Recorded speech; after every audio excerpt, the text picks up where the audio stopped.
hadir ke sini karena undangan dari JPPA. Kebetulan kami semua dengan jejaring yang mengawal kasus ini. Jadi kasus ini bermula dari sekitar bulan Agustus tahun 2022, tepatnya 8 Agustus gitu ya. Ada seorang korban yang mengadu kepada kami sebagai korban dari yang bersangkutan. Yang bersangkutan adalah seorang kiai gitu ya, yang punya pondok pesantren di kota Semarang, yakni Pondok Pesantren Hidayatul Hikmah Al-Kahfi. Bahwa korban FA ini, saya inisialnya FA, bercerita atau mengadukan bahwa yang bersangkutan telah mengalami kekerasan seksual oleh yang bersangkutan gitu. Dari kasus ini kemudian kami dibantu oleh teman-teman jejaring, oleh para jemaah mengumpulkan para korban, sehingga total yang sudah pengaduan kepada kami ada 6 korban.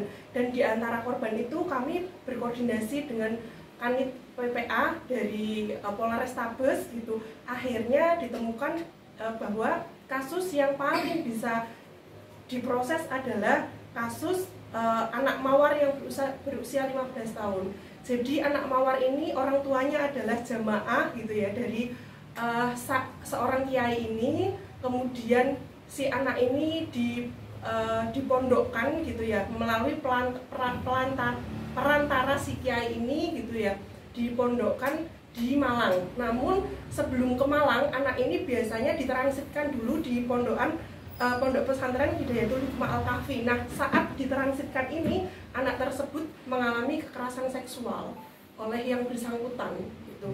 Selain itu, anak ini akibat kekerasan yang dialami dari hasil konseling psikologi yang kami dapatkan gitu, yang bekerja sama juga dengan Rumah Sakit Tugu, anak ini mengalami depresi, anak ini mengalami kecemasan, anak ini mengalami somatisasi gitu. Terkait dengan proses yang tadi LP tanggal 16 Mei itu kan pelaku sempat dipanggil gitu ya oleh Polrestabes. Panggilan pertama pelaku nggak datang, panggilan kedua pelaku juga nggak datang, dan akhirnya teman-teman jamaah dan jaringan itu mencoba mencari, ternyata dia tidak ada di Semarang ya, dia keluar dari kota Semarang. Dan kemudian oleh Polrestabes penyidiknya itu mencari keberadaan si pelaku, dan akhirnya tanggal 31 Agustus penyidik PPA itu mencari keberadaan pelaku gitu ya, dan tanggal 1 Septembernya ada kabar baik, akhirnya pelaku bisa ditemukan gitu ya, dan akhirnya dibawa lagi kembali ke Semarang. Dan sekarang dia sudah menjadi tahanan di PPA Polrestabes Semarang ya, dan saat ini Polrestabes sedang